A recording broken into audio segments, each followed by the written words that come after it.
ॐ शुद्धस्फटिकसङ्काशं शुद्धविद्याप्रदायकम् शुद्धं पूर्णं चिदानन्दं सदाशिवमहं भजे।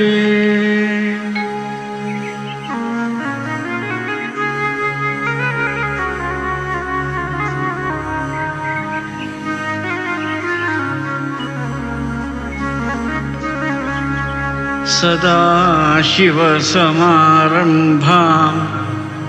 शङ्कराचार्यमध्यमाम् अस्मदाचार्यपर्यन्तां वन्दे गुरुपरम्पराम्।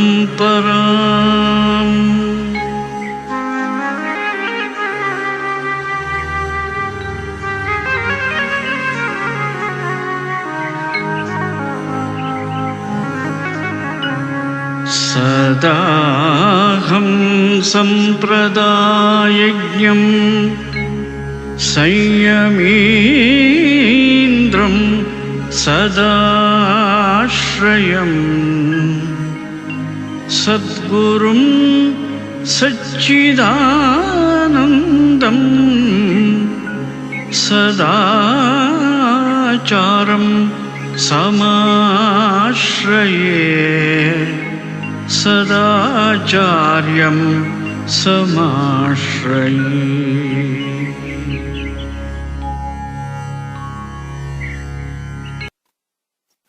अचतुर्वदनो ब्रह्मा द्विबाहुरपरो हरिः अपाललोचनः शम्भुः भगवान् बादरायणः शङ्करं शङ्कराचार्यं केशवं बादरायणं सूत्रभाष्यकृतौ वन्दे भगवन्तौ पुनः पुनः श्रुतिस्मृतिपुराणानाम् आलयं करुणालयं नमामि भगवत्पादम् शङ्करं लोकशङ्करं भारती करुणापात्रं भारती पदभूषणं भारती पदमारूढं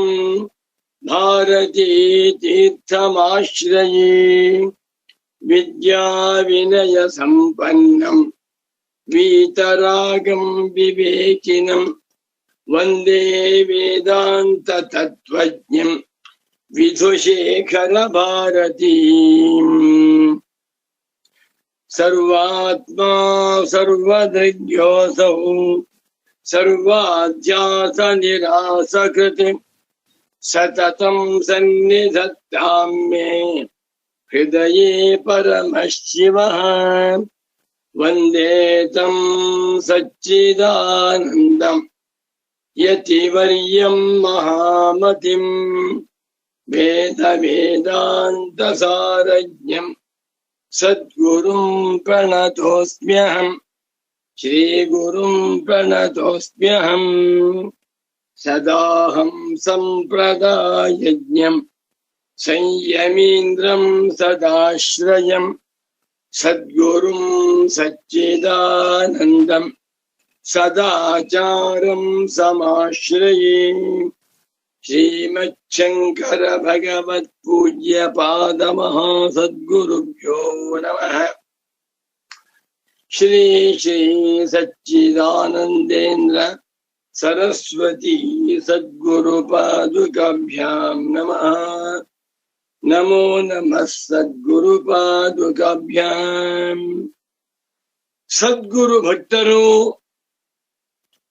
ಭಗವದ್ಭಕ್ತರು ತತ್ವ ಜಿಜ್ಞಾಸು ಸಾಧಕರು ಮುಮುಕ್ಷುಗಳು ಆತ್ಮಜ್ಞಾನಾರ್ಥಿಗಳು ಆಗಿರುವ ವೇದಾಂತ ಪ್ರಿಯರಾಗಿ ವಸ್ತುತಂತ್ರ ಜ್ಞಾನ ವಿಚಾರ ಪರರಾಗಿರುವ ವೇದಾಂತಿಗಳು ಆಗಿರುವ ಆತ್ಮೀಯ ಪ್ರೇಮಾತ್ಮ ಸ್ವರೂಪಿಗಳಾದ ತಮ್ಮೆಲ್ಲರಿಗೂ ಇಂದಿನ ಸುಪ್ರಭಾತವನ್ನು ಹೇಳುತ್ತಾ, ಇಂದು ಪರಾಭವನಾಮ ಸಂವತ್ಸರದಲ್ಲಿ ಉತ್ತರಾಯಣ ವಸಂತ ಋತು ಚೈತ್ರ ಮಾಸ ಶುಕ್ಲ ಪಕ್ಷ ಪೂರ್ಣಿಮಾ ತಿಥಿ ಚಿತ್ರಾ ಪೂರ್ಣಿಮಾ ಅತ್ಯಂತ ಶ್ರೇಷ್ಠವಾಗಿರುವ ಪೌರ್ಣಮಾಸ್ಯ ತಿಥಿ.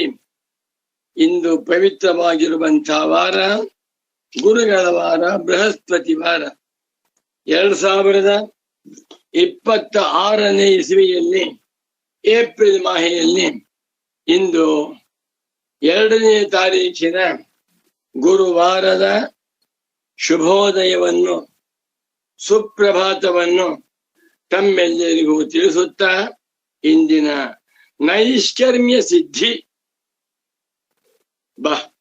ಇದಕ್ಕೆ ಪರಮ ಪೂಜ್ಯ ಶ್ರೀ ಶ್ರೀ ಸಚ್ಚಿದಾನಂದೇಂದ್ರ ಸರಸ್ವತಿ ಸ್ವಾಮಿಗಳವರು ರಚಿಸಿರುವ ಕ್ಲೇಶಾಪಹಾರಿಣಿ ಪ್ರವಚನ ಕಾರ್ಯಕ್ರಮಕ್ಕೆ ತಮ್ಮೆಲ್ಲರಿಗೂ ಹೃತ್ಪೂರ್ವಕವಾದ, ತುಂಬು ಹೃದಯದ, ಆದರ ಪೂರ್ವಕವಾದ, ಪ್ರೀತಿಪೂರ್ವಕವಾದ ಸುಸ್ವಾಗತ.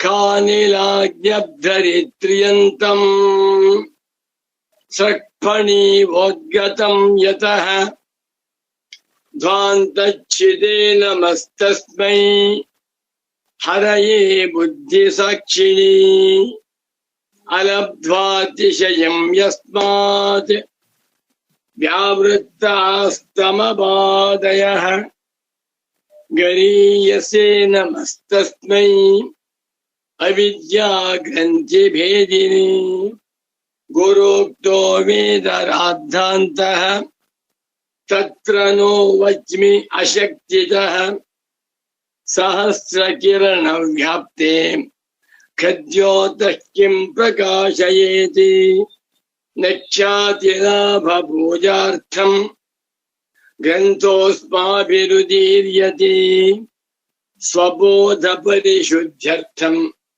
ಬ್ರಹ್ಮವಿನ್ನಿಕ ಶಾಶ್ವತು. ನಮೋ ನಮಃ ಸಚ್ಚಿದಾನಂದೇಂದ್ರ ಸರಸ್ವತಿ ಸದ್ಗುರು ಪಾದುಕಾಭ್ಯಾಂ. ನಮೋ ನಮಃ ಶ್ರೀ ಶ್ರೀ ಸುರೇಶ್ವರಾಚಾರ್ಯ ಸದ್ಗುರು ಪಾದುಕಾಭ್ಯಾಂ. ಶ್ರೀ ಶ್ರೀ ಸಚ್ಚಿದಾನಂದೇಂದ್ರ ಸರಸ್ವತಿ ಸದ್ಗುರು ಪಾದುಕಾಭ್ಯಾಂ. ಶಂಕರಾಚಾರ್ಯ ಸಚ್ಚಿಷ್ಯಂ ಜ್ಞಾನಿರಾಜಂ ತಪಸ್ವಿನಂ ನೈಷ್ಕರ್ಮ್ಯ ಸಿದ್ಧಿಕರ್ತಾರಂ ಸುರೇಶ್ವರಮಹಂ ಭಜೆ. ನಮೋ ನಮಃ ಸದ್ಗುರು ಪಾದುಕಾಭ್ಯಾಂ. ನೈಷ್ಕರ್ಮ್ಯ ಸಿದ್ಧಿ ಗ್ರಂಥದಲ್ಲಿ 3ನೇ ಅಧ್ಯಾಯ 22ನೇ ಶ್ಲೋಕ. ಶ್ರೀ ಸುರೇಶ್ವರಾಚಾರ್ಯ ಉವಾಚ ಆಗಮಾಪಾಯ ಹೇತುಭ್ಯಾಂ ಭೂತ್ವಾ ಸರ್ವಾನನಾತ್ಮನಃ ತತಸ್ತತ್ವಮಸೀತ್ಯೇತತ್ ಹಂತ್ಯಸ್ಮದಿ ನಿಜಂ ತಪಃ. ತುಂಬಾ ಚೆನ್ನಾಗಿದೆ. ಶ್ಲೋಕವನ್ನ ಓದಿದ್ದಾಯ್ತು. ಈಗ ಪದ ವಿಭಾಗವನ್ನು ಮಾಡ್ತೇನೆ, ನೋಡ್ಕೊಳ್ಳಿ. ಆಗಮಾಪಾಯ ಹೇತುಭ್ಯಾಂ ಪ್ರಥಮಂ ಪದಂ ಧೋತ್ವಾ ದ್ವಿತೀಯಂ ಪದಂ ಸರ್ವಾನ್ ತೃತೀಯಂ ಪದಂ ಅನಾತ್ಮನಃ ಚತುರ್ಥಂ ಪದಂ ತತಃ ಪಂಚಮಂ ಪದಂ ತತ್ವಮಸಿ ಷಷ್ಠಂ ಪದಂ ಇತಿ ಸಪ್ತಮಂ ಪದಂ ಏತತ್ ಅಷ್ಟಮಂ ಪದಂ ಹಂತಿ ನವಮಂ ಪದಂ ಅಸ್ಮದಿ ದಶಮಂ ಪದಂ ನಿಜಂ ಏಕಾದಶಂ ತಮಃ 12 ಆಯ್ತು. 12 ಪದಾತ್ಮಕ ಶ್ಲೋಕ. ಏವಂ ಹೀಗೆ ಎಲ್ಲಿಯವರೆಗೆ ವಿಚಾರ ಮಾಡಿದ್ದರಿಂದ ಇದು ಸಿದ್ಧಾಂತ. ಬಹಳ ಅಸ್ಮದಿ ಅಹಂಕಾರದಲ್ಲಿ ಅಸ್ಮತ್ ಸ್ವರೂಪದಲ್ಲಿ ನಾನು ಎನ್ನುವಂತಹ ತತ್ವದಲ್ಲಿರುವ ನಿಜಂ ಆತ್ಮನ ತಮಃ ಅಜ್ಞಾನವನ್ನು ಹಂತಿ ಕೊಲ್ಲುತ್ತದೆ. ಹನಹಿಂಸಾಗತ್ಯೋ ಅನ್ವಯ ಹೇಳ್ತೇನೆ. ಏವಂ ಸೇರಿಸ್ಕೊಮ್ಮೆ. ಹೀಗೆ ಆಗಮಾಪಾಯ ಹೇತುಭ್ಯಾಂ. ಚೆನ್ನಾಗಿದೆ. ಇದು ಆಗಮಾಪಾಯ ಹೇತುಭ್ಯಾಂ ಅಂದ್ರೆ ಆಗಮ ಅಪಾಯ ಬರುತ್ತದೆ ಹೋಗುತ್ತದೆ. ಯಾವುದು? ಜ್ಞಾನಾಭಾವ, ಸಂಶಯ ಜ್ಞಾನ, ಮಿಥ್ಯಾಜ್ಞಾನಗಳು ಹೋಗುತ್ತವೆ, ಸಮ್ಯಜ್ಞಾನ ಬರುತ್ತವೆ. ಸಮ್ಯಜ್ಞಾನದ ಆಗಮ ಅವಿದ್ಯಾರ್ಥಿಗಳ ಇವುಗಳಿಂದ ಅಥವಾ ಅನ್ವಯ ವ್ಯತಿರೇಕ ತರ್ಕದಿಂದ ಸರ್ವಾನ್ ಎಲ್ಲ ಅನಾತ್ಮನಃ. ಇದು ದ್ವಿತೀಯ ಬಹುವಚನ ರೂಪ. ನಕಾರಾಂತ ಪುಲ್ಲಿಂಗ ಅನಾತ್ಮನ್ ಶಬ್ದ ಅನಾತ್ಮ ಅನಾತ್ಮಾನೋ ಅನಾತ್ಮಾನಃ. ಹೇ ಅನಾತ್ಮನ್, ಹೇ ಅನಾತ್ಮಾನೋ, ಹೇ ಅನಾತ್ಮಾನಃ. ಅನಾತ್ಮಾನಂ ಅನಾತ್ಮಾನು ಅನಾತ್ಮನಃ. ಅನಾತ್ಮನ ಅನಾತ್ಮಭ್ಯಾಂ ಅನಾತ್ಮಭಿಃ. ಅನಾತ್ಮನೆ ಅನಾತ್ಮಭ್ಯಾಂ ಅನಾತ್ಮಭ್ಯಃ. ಅನಾತ್ಮನಃ ಅನಾತ್ಮಭ್ಯಾಂ ಅನಾತ್ಮಭ್ಯಃ. ಅನಾತ್ಮನಃ ಅನಾತ್ಮನೋಃ ಅನಾತ್ಮನಾಂ ಅನಾತ್ಮನಿ ಅನಾತ್ಮನೋಃ ಅನಾತ್ಮ ಸ್ವರೂಪ. ಸರ್ವಾನನಾತ್ಮನಃ.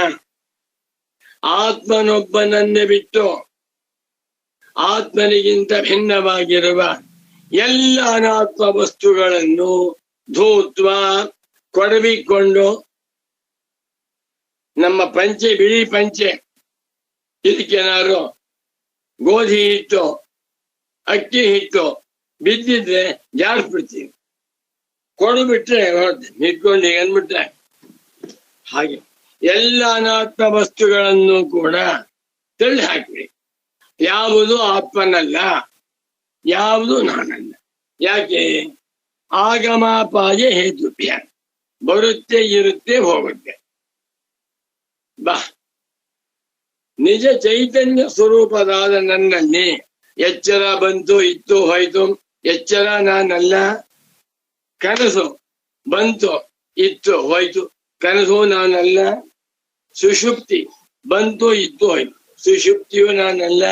ರೋಗ ರುಜಿನಾದಿಗಳು ಬಂತು, ಹೋಯ್ತು, ಅದು ನಾನಲ್ಲ. ಯಾವ ಅನಾತ್ಮ ವಸ್ತುಗಳು ನಾನಲ್ಲ. ಏಕೆ? ಆಗಮಾಪಾಯ ಹೇತುತ್ವಾತ್. ಆಗಮ ಅಪಾಯ ಎನ್ನುವ ಹೇತುವಿನಿಂದ. ಇದು ಪಂಚಮಿ ದ್ವಿಭಜನ. ಆಗಮಶ್ಚ ಅಪಾಯಶ್ಚ ಆಗಮಾಪಾಯೌ ತಾಭ್ಯಾಂ ಆಗಮಾತ್ ಅಪಾಯಾಚ್ಚ ಇತ್ಯರ್ಥ. ಯಾವುದು ಬರುತ್ತದೆಯೋ, ಯಾವುದು ಹೋಗುತ್ತದೆಯೋ ಅದು ನಾನಲ್ಲ. ಎನ್ನಾದೌ ಯಚ್ಚ ನಾಸ್ತ್ಯಂತೆ ತನ್ಮಧ್ಯೆ ಭಾತಮಪ್ಯಸತಿ ಅತೋ ಮಿಥ್ಯಾ ಜಗತ್ ಸರ್ವಂ ಇತಿ ವೇದಾಂತ ಡಿಂಡಿಮಃ. ಇದನ್ನ ಶ್ಲೋಕ ಗಟ್ಟಿ ಮಾಡಬೇಡಿ. ವೇದಾಂತ ಡಿಂಡಿಮದ ಒಂದು ಶ್ಲೋಕ. ನಾವೊಂದು ಪುಸ್ತಕ ಬಂದಿದ್ದೇನೆ, ಡಿಂಡಿಮ ಸಾರ ಅಂತ. ಅದೇ ಇದೆಯೋ ಇಲ್ವೋ ಗೊತ್ತಿಲ್ಲ ಈ ಶ್ಲೋಕ, ಆಮೇಲೆ ನೋಡಿ. ಎನ್ನಾದೌ ಯಚ್ಚನಾಸ್ತ್ಯಂತೆ ತತ್ ಮಧ್ಯೆ ಭಾತಮಪಿ ಅಸತೆ. ಒಳ್ಳೆ ವಿವೇಕ. ಯಾವುದು ನ ಆದೌ ಮೊದಲಿಲ್ಲವೋ ಆಮೇಲೆ ಬಂತೋ, ಯಚ್ಚನಾಸ್ತ್ಯಂತೆ ಯಾವುದು ಕೊನೆಯಲ್ಲೂ ಇರುವುದಿಲ್ಲವೋ. ಬಂತು, ಮುಂಚೆ ಇರಲಿಲ್ಲ. ಇದೇ ಹೋಯ್ತು, ಆಮೇಲೆ ಇಲ್ಲ. ಬಾ ಬರುವುದಕ್ಕಿಂತ ಮುಂಚೆ ಇರಲಿಲ್ಲ, ಪ್ರಧ್ವಂಸವಾದ ಮೇಲೂ ಇರಲಿಲ್ಲ. ಆದ್ದರಿಂದ ಈ ಪ್ರಪಂಚವೆಲ್ಲವೂ ಕೂಡ ಮಿಥ್ಯಾ. ಈ ಪ್ರಪಂಚ ಹುಟ್ಟಿದೆ, ಹುಟ್ಟುವುದಕ್ಕಿಂತ ಮುಂಚೆ ಆತ್ಮನೇ ಆಯಿತು. ಆತ್ಮ ವಾ ಇದಮೇಕ ಏವಾಗ್ರ ಆಸೀತ್ ನಾಣ್ಯತ್ ಕಿಂಚನ ಮಿಷತೆ. ಐತರೇಯೋಪನಿಷತ್ತು. ಬ್ರಹ್ಮವ ಇದಮಗ್ರ ಆಸೀತ್. ಬ್ರಹ್ಮ ಒಂದೇ ಇತ್ತು, ಪ್ರಪಂಚ ಬಂತು, ಕೋಟಿ ಕೋಟಿ ವರ್ಷ ಇರಬಹುದು, ಪ್ರಪಂಚ ನಾಶವಾಗಿದೆ. ಯಥೋವಾ ಇಮಾನಿ ಭೂತಾನಿ ಜಾಯಂತೆ ಯೇನ ಜಾತಾನಿ ಜೀವಂತಿ ಯತ್ಪಯಂತಿ ವಿಸಂಬಿಷಂತಿ. ಚೆನ್ನಾಗಿದೆ. ಆಗಮ ಇದು ತರ್ಕ, ವಿಚಾರ ಕ್ರಮ. ಆಗಮಾಪಾಯ ಹೇತುಭ್ಯಾಂ ಬಂದು ಇದ್ದು ಹೋಗುತ್ತಿರುವುದರಿಂದ ಯಾವ ಅನಾತ್ಮವೂ ನಾನಲ್ಲ. ಅನಾತ್ಮ ವಸ್ತು ಕೋಟಿ ಕೋಟಿ ರೂಪದಲ್ಲಿವೆ. ಆಧ್ಯಾತ್ಮಿಕ, ಆದಿ ಭೌತಿಕ, ಆದಿದೈವಿಕ ಎಲ್ಲ ಅನಾತ್ಮ ವಸ್ತುಗಳನ್ನು, ಇದು ಅನಾತ್ಮ ವಸ್ತು, ನಾನಲ್ಲ, ಪರಮಾರ್ಥವಲ್ಲ, ಮಿಥ್ಯ ಎಂದು ಭೂತ್ವ ಕೊಡವಿ ಬಿಟ್ಟರೆ ತತಃ ಆಗ ಅದರಿಂದ ತತ್ವಮಸಿ ಇತ್ಯೇತತೆ. ತತ್ವಮಸಿ ಎನ್ನುವಂತ ಈ ವಾಕ್ಯವು ಅಸ್ಮರಿ ನಾನಿನಲ್ಲಿ ಅಸ್ಮದ್ರೂಪನಾಗಿರುವಂತಹ ಆತ್ಮನಲ್ಲಿರುವ ನಿಜಂ, ಆತ್ಮನಿಗೆ ಸಂಬಂಧಪಟ್ಟಿರುವಂತ ಆತ್ಮನ ತಮಃ ದ್ವಿತೀಯ ಏಕವಚನ ತಮಃ ತಮಸಿ ತಮಾಂಸಿ ಮನಃಶಬ್ದವತೆ ಸಕಾರಾಂತಃ ನಪುಂಸಕಲಿಂಗಃ ತಮಃಶಬ್ದಃ ಮನಃಶಬ್ದವತೆ ಮನಃ ಮನಸಿ ಮನಾಂಸಿ ತಮಃ ತಮಸಿ ತಮಾಂಸಿ ಮನಃ ಮನಸಿ ಮನಾಂಸಿ ತಮಃ ತಮಸಿ ತಮಾಂಸಿ ಮನಸಾ ಮನೋಭ್ಯಾಂ ಮನೋಭಿ ತಮಸಾ ತಮೋಭ್ಯಾಂ ತಮೋಭಿ ಮನಸೇ ಮನೋಭ್ಯಾಂ ಮನೋಭ್ಯಾ ತಮಸೇ ತಮೋಭ್ಯಾಂ ತಮೋಭ್ಯಾಂ ಮನಸಃ ಮನೋಭ್ಯಾಂ ಮನೋಭ್ಯಾಂ ತಮಸಃ ತಮೋಭ್ಯಾಂ ತಮೋಭ್ಯಾಂ ಮನಸಃ ಮನಸೋಃ ಮನಸಾಂ ತಮಸಃ ತಮಸೋಃ ತಮಸಾಂ ಮನಸಿ ಮನಸೋಃ ಮನಸ್ಸು ತಮಸಿ ತಮಸೋಃ ತಮಸ್ಸು. ನಮೋ ನಮಃ ಸದ್ಗುರು ಸಚ್ಚಿದಾನಂದೇಂದ್ರ ಸರಸ್ವತಿ ಸದ್ಗುರು ಪಾದುಕಾಭ್ಯ. ಏನಾದ್ರು ಒಂದು ಶಬ್ದ ಬಂದ್ಬಿಟ್ರೆ ಎಲ್ಲಿ ವ್ಯಾಕರಣದಲ್ಲಿರ್ಬಹುದು, ನಾಟಕ, ಕಾವ್ಯ, ವೇದ ಮಂತ್ರ ಅಥವಾ ಉಪನಿಷತ್ ಮಂತ್ರ, ಭಾಷ್ಯ, ಒಂದು ಶಬ್ದ ಬಂದ ಕೂಡಲೇ ಅದರ ಲಿಂಗ ವಿಭಕ್ತಿ ರೂಪಗಳನ್ನೆಲ್ಲ ಹೇಳಿ ಯಾವುದರಂತೆ ಹೇಳ್ತಾ ಅಂತ ಪೂಜ್ಯ ಸದ್ಗುರುಗಳಿಗೆ ಅನಂತಾನಂತ ಸಾಷ್ಟಾಂಗ ಪ್ರಣಾಮ. ತಮಃ ತಮಸ್ಸನ್ನು, ತಮಃ ಕತ್ತಲೆಯನ್ನು, ತಮಃ ಅಜ್ಞಾನವನ್ನು, ತಮಃ ಅಧ್ಯಾಸವನ್ನು ಹಂತಿ ಕೊಲ್ಲುತ್ತದೆ, ಬಾಧ ಮಾಡುತ್ತದೆ. ಪುನಃ ಅವಿದ್ಯೆಯು ತಲೆ ಎತ್ತದಂತೆ ಮಾಡುತ್ತದೆ. ಇದು ಸಾಧ್ಯವಾ ಅನ್ಸುತ್ತೆ ನಮಗೆ. ನಮ್ಗೇನಾಗಿದೆ, ಜನ್ಮ ಜನ್ಮಾಂತರಗಳಿಂದ ಗೌಣಾತ್ಮಾಧ್ಯಾಸ ಮಿಥ್ಯಾತ್ಮಾಧ್ಯಾಸ ಅಂಟ್ಕೊಂಬಿಡಿ ಭದ್ರವಾಗಿದೆ. ಏನ್ ಮಾಡಿದ್ರು ಅಧ್ಯಾಸ ಹೋಗ್ತಾ ಇಲ್ಲ.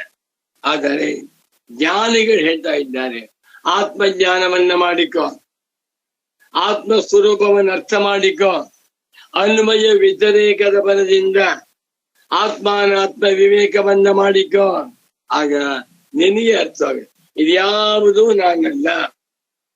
ಚಿದಾನಂದ ರೂಪ ಶಿವೋಹಂ, ಶಿವೋಹಂ ಅನ್ನುವಂತ ಜ್ಞಾನ ಉಂಟಾಗುತ್ತೆ ಎಂದು ಇನ್ನೊಮ್ಮೆ ಹೇಳಿಬಿಟ್ಟು ಕ್ಲೇಶಾಪಹರಣೆ ವ್ಯಾಖ್ಯಾನವನ್ನು ಮಾಡ್ತೇನೆ.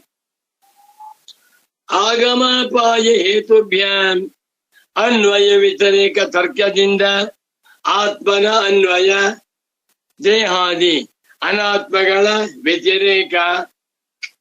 ಕನಸಿನಲ್ಲಿ ಎಷ್ಟು ಸತ್ಯವಾಗಿ ಕಾಣಿಸ್ತಿರುತ್ತೆ, ಅಬ್ಸರ್ವ್ ಮಾಡಿ ನೋಡಿ. ಇವತ್ತು ನಿಮಗೆ ರಾತ್ರಿ ಮಲಗಿಕೊಂಡಿದ್ದಾಗ ಕನಸು ಬಿತ್ತು. ಆ ಕನಸಿನಲ್ಲಿ ಎಲ್ಲಾ ವ್ಯವಹಾರವನ್ನು ಮಾಡ್ತಾ ಇದ್ದೇವೆ, ಹೌದಾ? ತರಕಾರಿ ತರ್ತೇವೆ, ಅದನ್ನು ತೊಳೆದು ಹೆಚ್ಚಿ ಬೇಯಿಸಿ ಪಲ್ಯ ಮಾಡಿ ತಿಂತೇವೆ. ಮದುವೆ ಮಾಡಿಕೊಂಡು ಮಕ್ಕಳು ಮಾಡಿಕೊಂಡು ಅವನ್ನೆಲ್ಲ ದೊಡ್ಡವರು ಮಾಡಿ ವಿದ್ಯಾವಂತರು ಮಾಡಿ ಮದುವೆ ಮಾಡಿ ಮೊಮ್ಮಕ್ಕಳು ನೋಡ್ತೇವೆ. ಸೈಟ್ ತಗೊಂಡು ಬಿಲ್ಡಿಂಗ್ ಕಟ್ಟಿಸ್ತೇವೆ, ಅಮೆರಿಕ ಜರ್ಮನಿ ಓಡಾಡ್ಕೊಂಡ್ ಬರ್ತೇವೆ. ಇಷ್ಟೆಲ್ಲ ಸತ್ಯವಾಗಿರುತ್ತೆ. ಯಾರು ಅದನ್ನು ಸುಳ್ಳು ಒಪ್ಪುವುದಿಲ್ಲ. ಸಾಕ್ಷಾತ್ ಬ್ರಹ್ಮದೇವನೇ ಬಂದು, ಶಂಕರಾಚಾರ್ಯರೇ ಬಂದು, ಅಪ್ಪ ಅದೆಲ್ಲ ಸ್ವಪ್ನ, ಸತ್ಯವಲ್ಲ ಅಂದ್ರೆ, ಸ್ವಾಮಿ ನೀವು ಸುಳ್ಳು ಹೇಳ್ತಾ ಇದ್ದೀರಾ, ಒಪ್ಪುವುದಿಲ್ಲ ಅಂತೇವೆ. ಆ ಕನಸಿನಿಂದ ಎಚ್ಚರವಾದ ಕೂಡಲೇ ನೀವೇ ಹೇಳ್ತೀರ, ಅಯ್ಯೋ ಎಲ್ಲವೂ ಸುಳ್ಳು. ನಿಮಗೆ ಒಮ್ಮೆ ಕನಸಿನಿಂದ ಎಚ್ಚರವಾದ ಮೇಲೆ ಪುನಃ ಕನಸಿನ ಪದಾರ್ಥದ ಬಗ್ಗೆ ಸತ್ಯತ್ವ ಬುದ್ಧಿ ಬರುತ್ತದೆಯಾ? ನೀವು ಕನಸಿನಲ್ಲಿ ಎಲೆಕ್ಷನ್ ನಿಂತ್ಕೊಂಡು ಗೆದ್ದು PM ಆಗಿಬಿಟ್ರಿ, ಕನಸಿನಲ್ಲಿ ಎಚ್ಚರವಾಯಿತು. ಎಚ್ಚರವಾದರೆ ಪಾಪ ನೀವೊಬ್ಬರು ಗಾಡಿ ವ್ಯಾಪಾರ ಮಾಡ್ಕೊಂಡು ಜೀವನ ಮಾಡ್ತಾ ಇದ್ದೀರ. ನಿಜವಾಗಿ ನಿಮಗೆ ಅದು ಸತ್ಯ ಅನ್ಸುತ್ತಾ? ಇಲ್ಲ. ಯಾಕೆ? ಕನಸು. ಅನಾದಿಮಾಯಯ ಸುಪ್ತ ಯದಾ ಜೀವ ಪ್ರಬುಧ್ಯತೆ ಅಜಂ ಅನಿದ್ರಂ ಅಸ್ವಪ್ನಂ ಅದ್ವೈತಂ ಬುಧ್ಯತೆ ತದಾ. ಗೌಡಪಾದಿಯ ಕಾರಿಗೆ 1:16 ಆಗಮ ಪ್ರಕರಣ 16ನೇ ಶ್ಲೋಕ. ಅದ್ಭುತವಾಗಿದೆ. ನಾನೊಂದು ಪುಸ್ತಕ ಬರೆದಿದ್ದೇನೆ, ನೆನ್ಕೋತೇನೆ. ಗೌಡಪಾದಾಮೃತ ಅಂತ ಹೆಸರು. ಪರಮ ಪೂಜ್ಯ ಸಚ್ಚಿದಾನಂದೇಂದ್ರ ಸರಸ್ವತಿ ಸ್ವಾಮೀಜಿಯವರು ಬಹಳ ವಿಸ್ತಾರವಾಗಿ ಗೌಡಪಾದ ಹೃದಯ ಅಂತ ಬರೆದಿದ್ದಾರೆ. 300 ಪುಟ ಇದೆ. ಬಹಳ ಅದ್ಭುತವಾಗಿದೆ. ನಾನು ಬಹಳ ಸಂಕ್ಷೇಪವಾಗಿ 40 ಶ್ಲೋಕಗಳನ್ನು ಆರಿಸಿಕೊಂಡು ಒಂದು ಪುಸ್ತಕ ಬರೆದಿದ್ದೀನಿ. ಅದಕ್ಕೆ ಗೌಡಪಾದಾಮೃತ ಅಂತ ಹೆಸರು. ಓದಿ, ಬಹಳ ಚೆನ್ನಾಗಿ. ಮನನೀಯ ಶ್ಲೋಕಗಳು, ಮನನೀಯ ವಿಚಾರ. ಮುಮುಕ್ಷ ಸಾಧಕರ ಮನಸ್ಸಿನಲ್ಲಿ ಈ ವಿಚಾರ ಯಾವಾಗಲೂ ಬರ್ತಿದೆ. ಅನಾದಿ ಮಾಯೆಯ ಸುಪ್ತ ಜೀವ ಯದಾ ಪ್ರಬುದ್ಧತೆ.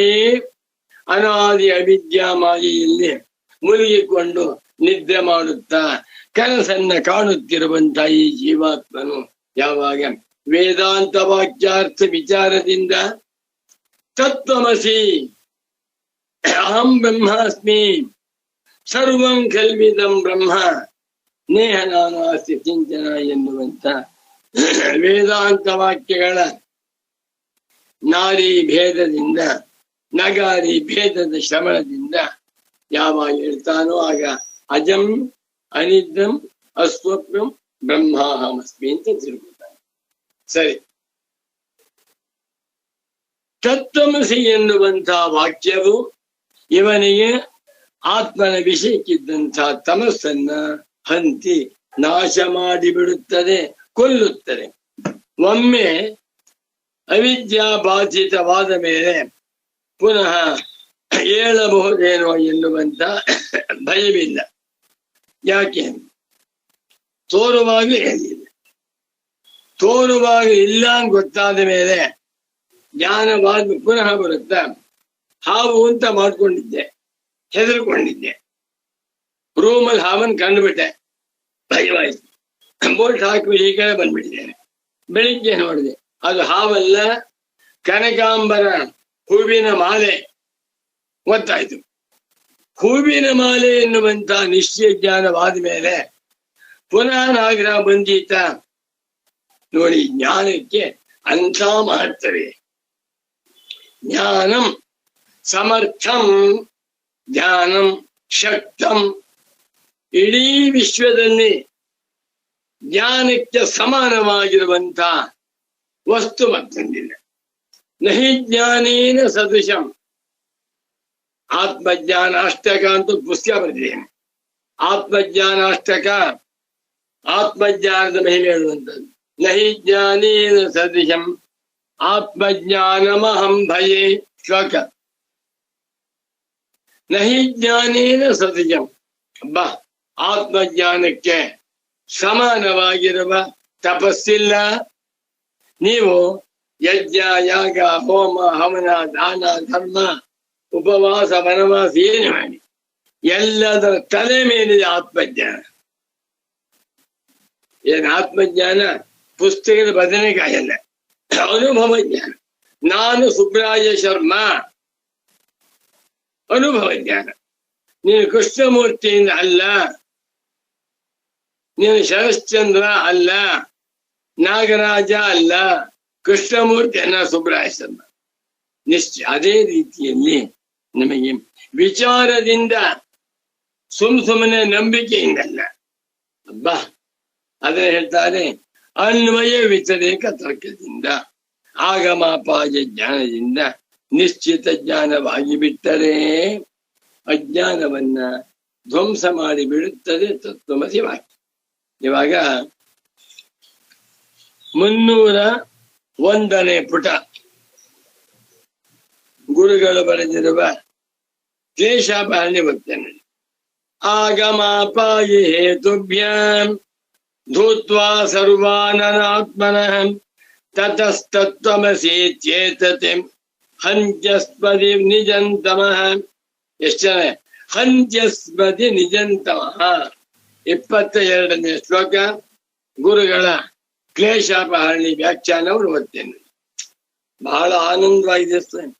ಮಾನವರಾಗಿ ಹುಟ್ಟಿದ್ದೇವೆ, ಯಾವ ಜನ್ಮದ ಸುಕೃತವೋ, ತಂದೆ ತಾಯಿಗಳ ಆಶೀರ್ವಾದವೋ, ಹರಿಹರ ಬ್ರಹ್ಮರ ಅನುಗ್ರಹವೋ, ಅಥವಾ ಸಚ್ಚಿದಾನಂದೇಂದ್ರ ಸರಸ್ವತಿ ಸ್ವಾಮಿಗಳವರ ಕೃಪಾಶೀರ್ವಾದವೋ ಗೊತ್ತಿಲ್ಲ.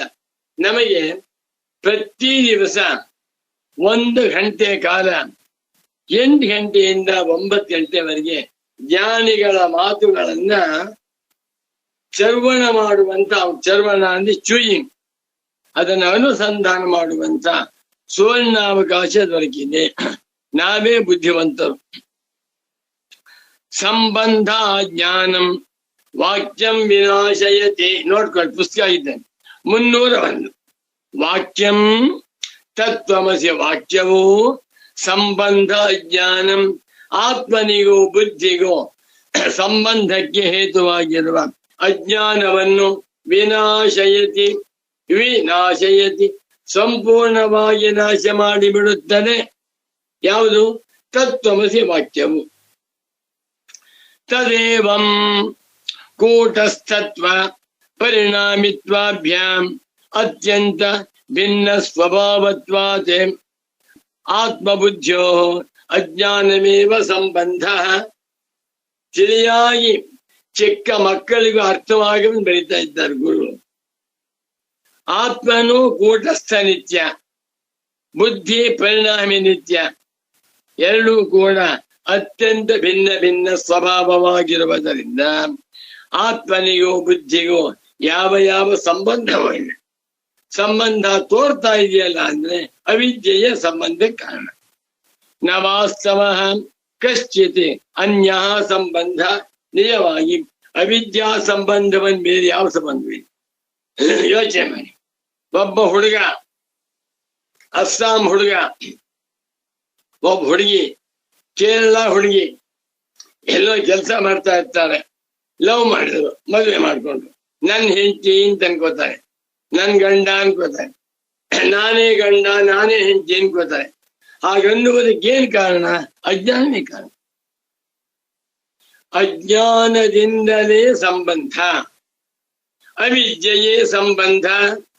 ಇದು ಸರ್ವಾನರ್ಥ ಹೇತು. ಹೌದಾ? ಶಾಂಕರ ಭಾಷ್ಯ, ಅಧ್ಯಾಸ ಭಾಷ್ಯ ಜ್ಞಾಪಿಸ್ಕೊಳ್ಳಿ. ನಾಳೆ ಅಧ್ಯಾಸ ಭಾಷ್ಯವಿದೆ ಅಲ್ವಾ? ನೋಡೋಣ. ಏವಮಯಮನಾದಿರನಂತಃ ನೈಸರ್ಗಿಕೋಧ್ಯಾಸ ಮಿಥ್ಯಾ ಪ್ರತ್ಯಯ ರೂಪ ಕರ್ತೃತ್ವ ಭೋಕ್ತೃತ್ವ ಪ್ರವರ್ತಕ ಸಕಲ ಲೋಕ ಪ್ರತ್ಯಕ್ಷ. ಎಷ್ಟು ಚೆನ್ನಾಗಿ ಬರೆದಿದ್ದಾರೆ. 13 ಶತಮಾನಗಳ ಹಿಂದೆ ಭಗವತ್ಪಾದ ಶಂಕರಾಚಾರ್ಯರವರು ಕೊರೆಯಿರುವಂತಹ ವಾಕ್ಯ. ಅಸ್ಯ ಅನರ್ಥ ಹೇತೋ ಪ್ರಹಾಣಾಯ ಆತ್ಮೈಕತ್ವ ವಿದ್ಯಾ ಪ್ರತಿಪತ್ತಯೇ ಸರ್ವೇ ವೇದಾಂತಾರಭ್ಯಂತಿ. ಶ್ರೀರಾಮ ಜಯ ರಾಮ ಜಯ ರಾಮ. ವಾಸ್ತವ ವಸ್ತುತಃ ಆಗತಃ ವಾಸ್ತವ ವಾಸ್ತವ ನ ಕಶ್ಚಿದನ್ಯ ಸಂಬಂಧ. ಆತ್ಮನಿಗೋ ಬುದ್ಧಿಗೋ ಅಜ್ಞಾನ ಸಂಬಂಧವೇ ಹೊರತು ನಿಜವಾಗಿ ಯಾವ ಸಂಬಂಧವೂ ಇಲ್ಲ. ಇತ್ಯತಃ ತದೇ ತದೇವ ಅಜ್ಞಾನಂ ವಾಕ್ಯಜನ್ಯ ಜ್ಞಾನ ನಿವರ್ತ್ಯಮಿತ್ಯುಪಪನ್ನಂ. ಈ ಅಜ್ಞಾನವೇ ವಾಕ್ಯಜನ್ಯ ಜ್ಞಾನ ನಿವರ್ತ್ಯಂ. ವಾಕ್ಯ ತತ್ವಮಸಿ ವಾಕ್ಯ, ತತ್ವಮಸಿ ವಾಕ್ಯದಿಂದ ಜನ್ಯ ಹುಟ್ಟಿದಂತ ಜ್ಞಾನ ಆತ್ಮಜ್ಞಾನ.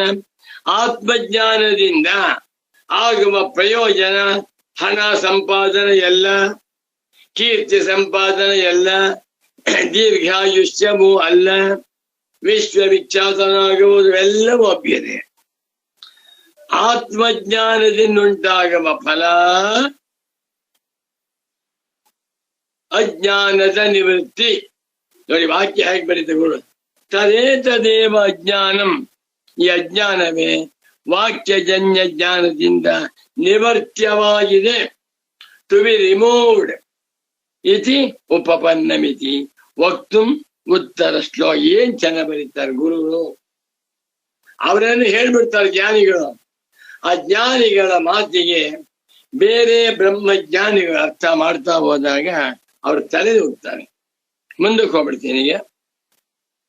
ಆಗಮಾಪಾಯಿ ಹೇತುಭ್ಯಾಮಿತಿ ಆದಾವಂತೆ ಚ ನಾಸ್ತಿ ಇತ್ಯತಃ. ನೋಡಿದ್ರ ಇದೇ ಶ್ಲೋಕ ಹೇಳಿದ. ಆದಾವಂತೆ ಚ ಯನ್ನಾಸ್ತಿ ವರ್ತಮಾನೇಪಿ ತತ್ತಥಾ. ಗೌಡಪಾದಾಚಾರ್ಯರ ಮಾತು. ಯನ್ನಾದೌ ಯಚ್ಚ ನಾಸ್ತ್ಯಂತೆ ತನ್ಮಧ್ಯೆ ಭಾತಮಭ್ಯಸತ ಅತೋ ಮಿಥ್ಯಾ ಜಗತ್ ಸರ್ವಂ ಇತಿ ವೇದಾಂತ ದಿಂಡಿವ. ಆದಾವಂತೆ ಚ ಯನ್ನಾಸ್ತಿ ವರ್ತಮಾನೇಪಿ ತತ್ತಥಾ ವಿತಥಾ ಸದ್ವಿಷಯ ಸಂತಃ ಅವಿತಥಾ ಇವ ಲಕ್ಷಿತಃ. ಗೌಡಪಾದಾಚಾರ್ಯರ ಕಾರಿಕೆ ನೋಡಿ. ಆಮೇಲೆ ಆದೌ ಮೊದಲು, ಚ ಮತ್ತು, ಅಂತೆ ಕೊನೆಯಲ್ಲಿ ನಾಸ್ತಿ ಇಲ್ಲ. ಯದ್ಹಿ ಯತು ಹಿ ಯದ್ವಸ್ತು ಆಗಂತು ನಪುಂಸಕಲಿಂಗ. ಇದು ಆಗಂತು ಪುಲ್ಲಿಂಗ, ಆಗಂತು ಸ್ತ್ರೀಲಿಂಗ, ಆಗಂತು ನಪುಂಸಕಲಿಂಗ. ಯದ್ಯ ವಸ್ತು ಆಗಂತು ಯಾವ ವಸ್ತುವು ಹೊಸದಾಗಿ ಉಂಟಾಯಿತು ತತ್ ನ ಸ್ವಭಾವೋ ಭವಿತುಮರ್ಹತಿ. ಅದು ವಸ್ತುವಿನ ಸ್ವಭಾವವಾಗಲಿಕ್ಕೆ ಸಾಧ್ಯವಿಲ್ಲ. ಯಾಕೆ? ಪೂರ್ವಂ ಅಭಾವಾತ್, ಬರುವುದಕ್ಕಿಂತ ಮುಂಚೆ ಇಲ್ಲದಿರುವುದರಿಂದ. ಹೆಚ್ಚ ಅಂತವತೆ, ಯಾವುದು ಅಂತವುಳ್ಳದ್ದೋ ಅದು ಕೂಡ ನ ಸ್ವಭಾವ. ಎಷ್ಟು ಜನ ಇದು ಸ್ವಾಮಿ ಇದು. ಪ್ರಧ್ವಂಸಾದೂರ್ಧ್ವಂ ನ ಭವತಿ. ಪ್ರಧ್ವಂಸಾದೂರ್ ನಾಶವಾದ ಮೇಲೆ ಇರುವುದಿಲ್ಲ, ಮೊದಲು ಇರುವುದಿಲ್ಲ, ಹೊಸದಾಗಿ ಬಂತು. ಆತ್ಮನ ಸ್ವರೂಪವಲ್ಲ, ಇದೆ, ನಾಶವಾಯಿತು. ಪ್ರಧ್ವಂಸವಾದ ಮೇಲೆ ಪುನಃ ಇರುವುದಿಲ್ಲ. ಆದ್ದರಿಂದ ಇದು ಆತ್ಮನ ಸ್ವರೂಪ. ಎಂಥ ವಿವೇಕ ಇದು. ವೇದಾಂತ ಶಾಸ್ತ್ರ ಮಾನವರಿಗೆ, ಮುಮುಕ್ಷ ಸಾಧಕರಿಗೆ ವಿವೇಕ ಜ್ಞಾನವನ್ನು ಉಪದೇಶ ಮಾಡ್ತಾ ಇದೆ. ದುರದೃಷ್ಟ ಅಂದ್ರೆ ಇಂಥ ವಿವೇಕ ಜ್ಞಾನವನ್ನ ಹೇಳುವಂತ ಗುರುಗಳಿಲ್ಲ. ಎಲ್ಲಾ ಗುರುಗಳು ಕೂಡ ಇಂಥ ಪೂಜೆ ಮಾಡಿ ಒಳ್ಳೇದಾಗುತ್ತೆ ಅಂದ್ಬಿಡ್ತಾರೆ. ಸಂತೋಷ, ಅಷ್ಟರಲ್ಲೇ ಕೂರಿಸ್ಬಿಟ್ರೆ ಅನ್ಯಾಯವಾಗುತ್ತೆ. ಇತಿ ಏತಾಭ್ಯಾಂ ಹೇತುಭ್ಯಾಂ, ಈ ಎರಡು ಕಾರಣಗಳಿಂದ ಧೂತ್ವ ಸರ್ವಾನನಾತ್ಮನ, ಬುದ್ಧಿಯಿಂದ ಪ್ರಾರಂಭ ಮಾಡಿಕೊಂಡು ದೇಹದವರೆಗಿರುವ ಎಲ್ಲ ಅನಾತ್ಮಗಳನ್ನು ಧೂತ್ವ ಕೊಡವಿಕೊಂಡು ದೃಷ್ಟ ನಷ್ಟ ಸ್ವಾಭಾವ್ಯಾತೆ ಮಿಥ್ಯಾತ್ಮಂ ನಿಶ್ಚಿತ್ಯ ಇತಿ ಯಾವತ್. ಇಲ್ಲಿ ಕೊಡವಿಕೊಳ್ಳಬೇಕು ಅಂದ್ರೆ ಪಂಚೆಯನ್ನ ಕೊಡವಿಕೊಳ್ಳುವಂತೆ ಅಲ್ಲ. ಪಂಚೆ ಪದಾರ್ಥ ಕಣ್ಣಿಗೆ ಕಾಣಿಸ್ತಾ ಇದೆ, ಟ್ಯಾಂಜಿಬಲ್ ಆಗಿ ಕೊಡ್ಕೋಬಹುದು. ಇದೇನರ್ಥ? ಇವ ಶಬ್ದ ಜೋಡಿಸ್ಕೊಂಬೇಡಿ. ದೃಷ್ಟ ಅಂತಿದೆ, ಅದೃಷ್ಟ ಫಸ್ಟ್. ಅದೃಷ್ಟ ದೃಷ್ಟ ನಷ್ಟ ಸ್ವಾಭಾವ್ಯಾತ್, ಅದೃಷ್ಟ ಮುಂಚೆ ಕಾಣುತ್ತಿರಲಿಲ್ಲ, ದೃಷ್ಟ ಆಮೇಲೆ ಕಾಣ್ತಾ ಇದೆ, ಆಮೇಲೆ ನಷ್ಟ ತನ್ನಷ್ಟ ನಾಶವಾಗಿ, ಮೊದಲು ಇರಲಿಲ್ಲ ತೋರ್ಕೊಂತು ಪುನಃ ಬಿಟ್ಟು. ಈ ಸ್ವಭಾವವುಳ್ಳವರಾದ್ದರಿಂದ ಮಿಥ್ಯಾತ್ಮಂ, ಈ ಪ್ರಪಂಚವೆಲ್ಲವೂ ಜೊಳ್ಳು, ಅನಾತ್ಮ ವಸ್ತುಗಳೆಲ್ಲವೂ ಮಿಥ್ಯ ಎಂದು ನಿಶ್ಚಿತ್ಯ. ನೋಡಿ, ಧೂತ್ವ ಎನ್ನುವ ಮಾತಿಗೆ ನಿಶ್ಚಿತ್ಯ, ವಿವೇಕ ಜ್ಞಾನದಿಂದ ನಿಶ್ಚಯವನ್ನ ಮಾಡಿಕೊಂಡು ಅಂತ ಅರ್ಥ. ಉಪಲಕ್ಷಣ ಮೇತತೆ, ಅಬ್ಬಾ ಇಲ್ಲಿ ಆಗಮಾಪಾಯಿ ಹೇತುಭ್ಯಾಮ್ ಅಂತ ಹೇಳಿದ್ದಾರೆ. ಇಷ್ಟೇ ಅಲ್ಲ, ಇದು ದೃಷ್ಟಾಂತಕ್ಕಾಗಿ ಹೇಳಿರುವಂತಹ ಹೇತು. ಇನ್ನು ಏನು? ದೃಶ್ಯತ್ವಾತ್ ಒಂದು, ಕರ್ಮ ಕರ್ತೃತ್ವ ಪ್ರಸಂಜಕತ್ವಾತ್ ಎರಡು, ಪರಿಣಾಮಿತ್ವಾತ್ ಮೂರು, ಪರಾರ್ಥತ್ವಾತ್ ನಾಲ್ಕು. ಶ್ರೀರಾಮಚಂದ್ರ ಭಗವಾನ್ ಸ್ವರೇಶ್ವರಾಚಾರ್ಯರು ಆಗಮಾಪಾಯಿ ಹೇತುತ್ವಾತ್ ಅಂತ ಹೇಳಿದರೆ, ಪೂಜ್ಯ ಸದ್ಗುರುಗಳು ಅಷ್ಟು ಮಾತ್ರವಲ್ಲಪ್ಪ, ಇನ್ನೂ 4 ಹೇತುಗಳನ್ನು ಜೋಡಿಸ್ಕೊಡಿ. ಇಂದು ಏನು ಯಾವ್ಯಾವುದು? ಒಂದು ದೃಶ್ಯತ್ವಾತ್, ಅನಾತ್ಮ ವಸ್ತುಗಳೆಲ್ಲವೂ ಕೂಡ ಸಾಕ್ಷಿ ಚೈತನ್ಯ ಸ್ವರೂಪ ನನಗೆ ದೃಶ್ಯವಾಗಿದೆ, ಕಾಣ್ತಾ ಇದೆ. ಯಾವುದು ದೃಶ್ಯವ ಅದು ದೃಕ್ಕಲ್ಲ, ದೃಗ್ದೃಶ್ಯ ವಿವೇಕ.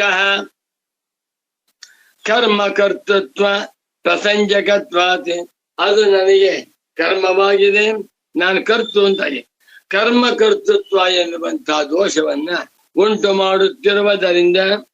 ಮೂರನೇ ಹೇತು ಪರಿಣಾಮಿತ್ವಾತ್, ಜಾಯತೆ ಅಸ್ತಿ ವರ್ಧತೆ ಪರಿಣಮತೆ ಅಪಕ್ಷೀಯತೆ ಪ್ರಣಶ್ಯತೆ.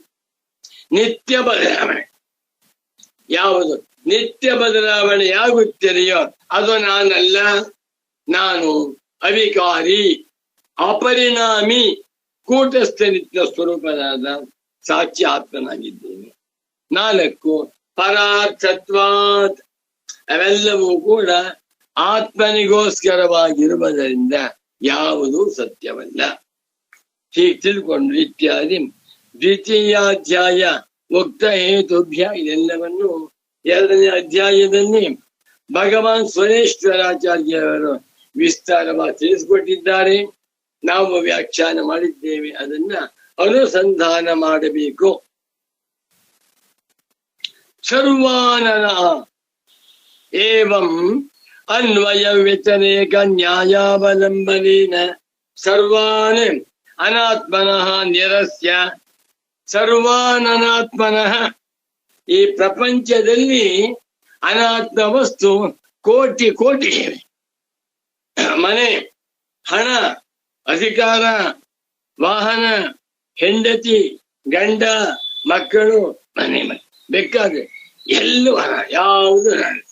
ಗಾಢ ನಿದ್ರೆಯಲ್ಲಿ ಯಾವುದಾದ್ರೂ ಉಂಟಾ?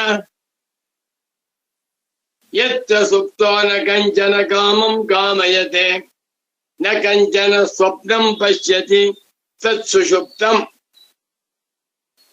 ಯಾವುದು ಎಲ್ಲವೂ ಆಗಂತುಡೆ.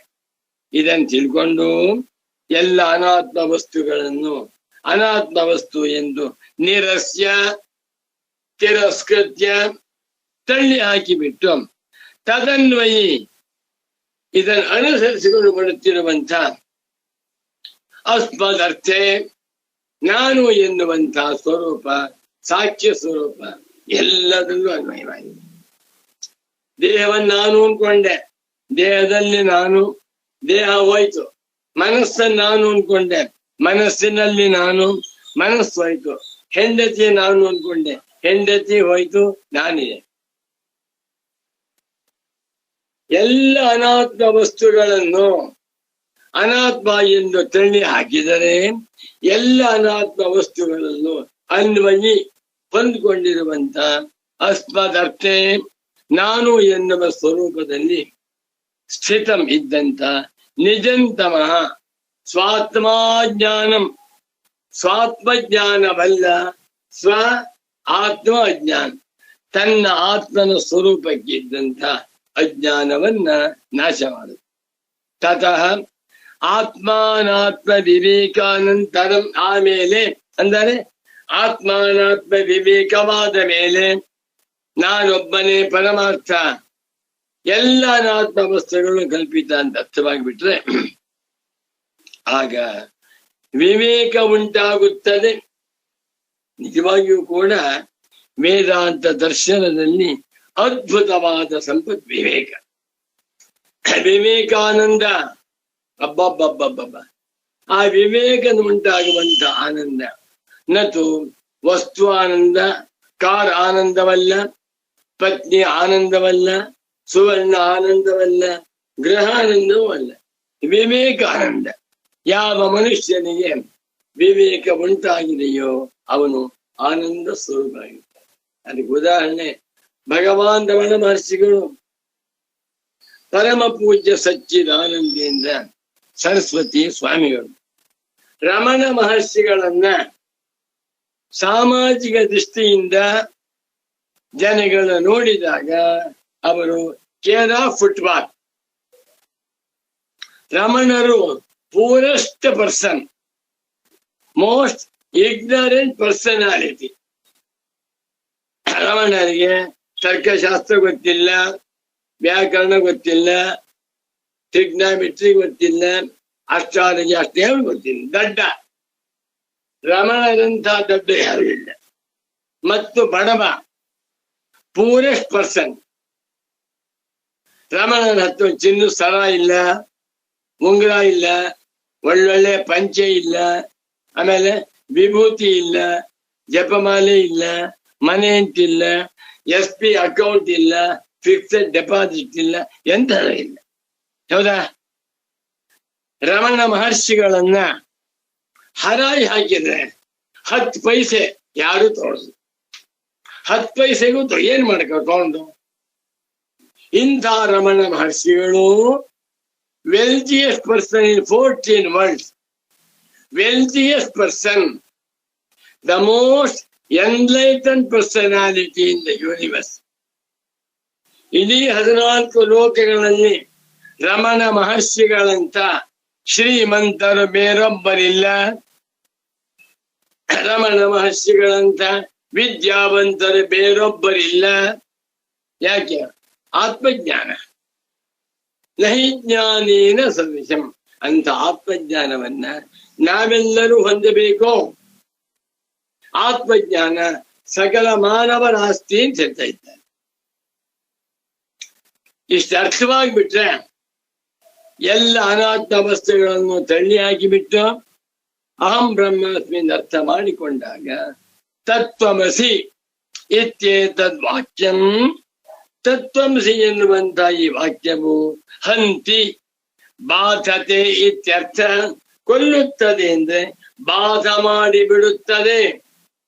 ಅವಿದ್ಯೆ ಹಿಂದೂ ಇಲ್ಲ, ಇಂದೂ ಇಲ್ಲ, ಮುಂದೂ ಇಲ್ಲ. ತತ್ವಮಸ್ಯಾದಿ ವಾಕ್ಯೋತ್ಥ ಸಮ್ಯಗ್ಧಿ ಜನ್ಮ ಮಾತ್ರತಃ. ಆಮೇಲೆ ಅವಿದ್ಯಾ ಸಹ ಕಾರ್ಯೇಣ ನಾಸ್ತಿ ಏನ್ ಸ್ವಾಮಿದು ಬ್ರಹ್ಮಜ್ಞಾನಿಗಳ ಸಿಂಹ ಗರ್ಜನೆ, ಬ್ರಹ್ಮಜ್ಞಾನಿಗಳ ಅಮೃತೋದ್ಗಾರ. ಅಬ್ಬಾ, ಈ ವಾಕ್ಯ ಕೇಳ್ತಾ ಇದ್ದೆ ಆನಂದ ನಮಗೆ. ಅಬ್ಬಾ ಅಬ್ಬಾ ಅನ್ಸುತ್ತೆ. ಇನ್ನು ಇಂಥ ಜ್ಞಾನವನ್ನ ನಾವು ಹೊಂದಿಬಿಟ್ಟರೆ ಯೋಗರಥೋವಾ ಭೋಗರಥೋವಾ ಸಂಗರಥೋವಾ ಸಂಗವಿಹೀನ ಯಸ್ಯ ಬ್ರಹ್ಮಣಿ ರಮತೆ ಚಿತ್ತಂ ನಂದತಿ. ನಮ್ ಪ್ರಾರಬ್ಧ ಹೇಗ್ ಬೇಕಾದ್ರೆ ಆನಂದವಾಗಿರ್ತಾರೆ. ಹಂಚಿ ಎಂದರೆ ಕೊಲ್ಲುತ್ತದೆ, ಕೊಲ್ಲುತ್ತದೆ ಎಂದರೆ ನಾಶ ಮಾಡುತ್ತದೆ, ನಾಶ ಮಾಡುತ್ತದೆ ಎಂದರೆ ಬಾಧ ಮಾಡುತ್ತದೆ, ಬಾಧ ಮಾಡುತ್ತದೆ ಎಂದ್ರೆ ಹಿಂದೂ ಇರಲಿಲ್ಲ, ಇಂದೂ ಇಲ್ಲ, ಮುಂದೂ ಇರುವುದಿಲ್ಲ ಎನ್ನುವ ವಿವೇಕ ಜ್ಞಾನ ಉಂಟು ಮಾಡಿ. ನಮೋ ನಮಃ ಸದ್ಗುರು ಪಾದುಕಾಭ್ಯಾಂ. ಭಗವತ್ಪಾದ ಶಂಕರರು ಬಾಲಸ್ತಾವತ್ ಕ್ರೀಡಾಸಕ್ತಃ, ತರುಣಸ್ತಾವತ್ ತರುಣೀರಕ್ತಃ, ವೃದ್ಧಸ್ತಾವತ್ ಚಿಂತಾಮಗ್ನಃ, ಪರೇ ಬ್ರಹ್ಮಣಿ ಕೋಪಿನ ಸಕ್ತಃ ಎಂದಿದ್ದಾರಲ್ಲವೇ? ಎನ್ನೈಸಿರಿ ಇದನಂತ. 84 ಲಕ್ಷ ಜೀವರಾಶಿಗಳ ಪೈಕಿ ಮಾನವ ಜನ್ಮ ಅತ್ಯಂತ ಪವಿತ್ರವೂ ಶ್ರೇಷ್ಠವೂ ಅಮೂಲ್ಯವೂ ಆಗಿ ಆತ್ಮಾನ್ವೇಷಣೆಗೆ ಸದವಕಾಶ ಇರುವಂಥದ್ದು. ಇಹ ಮನುಷ್ಯ ಜನ್ಮನಿ ಅವಶ್ಯಂ ಆತ್ಮಾವೇದಿತವ್ಯ ಇತ್ಯೇತದ್ವಿಧೀಯತೆ. ಅಂದರೆ ಈ ಮನುಷ್ಯ ಜನ್ಮದಲ್ಲಿ ಅವಶ್ಯವಾಗಿ ಆತ್ಮನು ಅರಿಯಲ್ಪಡಬೇಕು ಎಂಬುದು. ಅಮೃತತ್ವಸ್ಯತು ನ ಆಶಾ ಅಸ್ತಿ ವಿತ್ತೇನ ಇತಿ ಹೋವಾಚ ಭಗವಾನ್ ಯಾಜ್ಞವಲ್ಕ್ಯ ಎಂದು ಬೃಹದಾರಣ್ಯಕ ಉಪನಿಷತ್ತಿನಲ್ಲಿ ಕೇವಲ ಹಣದಿಂದ ಅಮೃತತ್ವವು, ತೃಪ್ತಿಯು, ಶಾಂತಿಯು ಖಂಡಿತ ದೊರಕುವುದಿಲ್ಲ ಎಂಬ ಯಾಜ್ಞವಲ್ಕ್ಯ ವಚನದ ವಿವರಣೆಯನ್ನು ಮತ್ತು ಕೇನೋಪನಿಷತ್ತಿನಲ್ಲಿ ಶಂಕರರು ತಮ್ಮ ಭಾಷ್ಯದಲ್ಲಿ ವಿವರಿಸಿದ್ದಾರೆ. ತಾನು ನಾಮರೂಪ ಕರ್ಮಗಳನ್ನು ಮೀರಿದ ತತ್ವ. ಈ ಜಗತ್ತು ನಾಮರೂಪಗಳಿಂದ, ಕರ್ತೃಭೋಕ್ತೃಗಳಿಂದ ಕೂಡಿ, ದೇಶ ಕಾಲಗಳು, ಕ್ರಿಯೆ ಫಲಗಳಿಂದ ಕೂಡಿ ಮನಸ್ಸಿನಿಂದಲೂ ಚಿಂತಿಸಲು ಸಾಧ್ಯವಿಲ್ಲದ ಹುಟ್ಟು, ಇರುವಿಕೆ, ಸಾವು ಇವುಗಳಿಗೆ ಯಾವ ಸರ್ವಜ್ಞ ಸರ್ವಶಕ್ತನೇ ಕಾರಣನೋ ಆ ಬ್ರಹ್ಮವೇ ನೀನು ಎಂಬುದು ವಾಕ್ಯಶೇಷವು ಎಂದು. ಬ್ರಹ್ಮಸೂತ್ರದ 7ನೇ ಸೂತ್ರವಾದ ಜನ್ಮಾದ್ಯಸ್ಯ ಯತಃ ಎಂಬ ಸೂತ್ರಕ್ಕೆ ತಮ್ಮ ಭಾಷ್ಯದಲ್ಲಿ ಹೇಳಿರುವುದು, ನಮ್ಮ ಒಂದೊಂದು ಅಂಗಾಂಗಗಳು ಕೋಟಿ ಕೋಟಿ ಹಣ ಕೊಟ್ಟರೂ ದೊರಕವು, ಅಮೂಲ್ಯ. ಮಾನವ ಜನ್ಮವೇ ಅನೇಕ ಜನ್ಮದ ಸತ್ಕಾರ್ಯಗಳ ಫಲ. ಇದೇ ಐಸಿರಿ, ಐಶ್ವರ್ಯ. ತಾನು ಕಾಲಾಕಾಶಗಳನ್ನು ಮೀರಿರುವ ಸಾಕ್ಷಿಸ್ವರೂಪ. ಪಂಚಭೂತಗಳು ನನ್ನಿಂದಲೇ ಉದಯಿಸಿ ನನ್ನೊಳಗೇ ಲಯವಾಗುವುದನ್ನು ಸ್ವಪ್ನಾನುಭವದಲ್ಲಿ ಕಾಣಬಹುದು. ತಾನು ಮನಸ್ಸಿಗೂ ಮನಸ್ಸು, ಪ್ರಾಣಕ್ಕೂ ಪ್ರಾಣ, ಕಿವಿಗೂ ಕಿವಿ, ಹೆಚ್ಚೇಕೆ ಇಡೀ ಸೃಷ್ಟಿಗೆ ತಾನೇ ಮೂಲ. ತತ್ಸೃಷ್ಟ್ವಾ ತದೇವ ಅನುಪ್ರಾವಿಶತ್ ಎನ್ನುತ್ತದೆ ತೈತ್ತರೀಯ ಶ್ರುತಿ. ಎಲ್ಲ ಎಲ್ಲೆಕ್ಕಟ್ಟನ್ನೂ ಮೀರಿ ಸ್ವಯಂ ಸಿದ್ಧನಾಗಿ, ಸ್ವಯಂ ಜ್ಯೋತಿಪ್ರಕಾಶನಾಗಿ, ನಿತ್ಯ ಶುದ್ಧ ಬುದ್ಧ ಮುಕ್ತ ಸ್ವರೂಪನೇ ತಾನೆಂದು ಇಲ್ಲಿಯೇ ಈಗಲೇ ಸದ್ಗುರು ದೊರಕಿರುವಾಗಲೇ ತನ್ನ ಅನುಭವದಲ್ಲಿ ಕಾಣುವವನೇ ಅದೃಷ್ಟವಂತನಾದ ಮಾನವ ಎಂದು ಶ್ರೀಗಳು ಈ ಮುಂದಿನ ಹಾಡಿನಲ್ಲಿ ಹೇಳಿದ್ದಾರೆ. ವೃಥಾ ಪೇಚಾಡಬೇಡ ಎಂದು ಎಚ್ಚರಿಸುತ್ತಿದ್ದಾರೆ. ಎನ್ನೈಸಿರಿ ಇದನಂತ, ನನ್ನ ಸಿರಿಯು ಅನಂತವಾದುದು. ಭಲೆ, ಇನ್ನೇನಿಹುದು ಇದಕ್ಕಿಂತ ಹೆಚ್ಚಿನದು ಇನ್ನೇನಿದೆ ಎಂದು.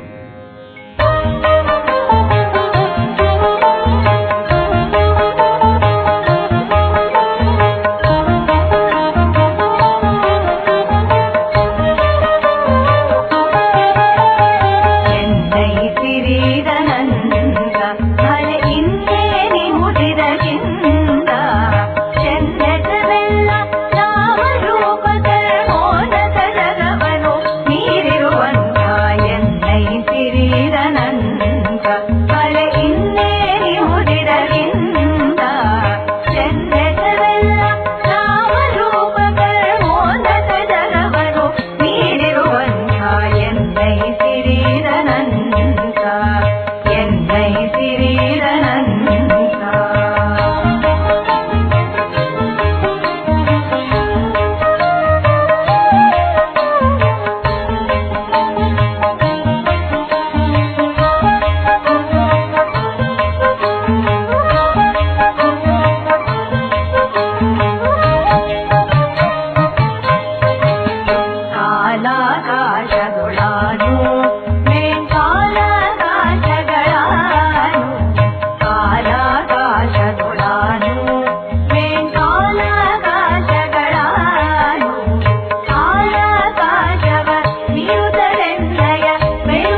சிறிதனந்த என்னை சிறிதனந்த என்னை சிறிதனந்த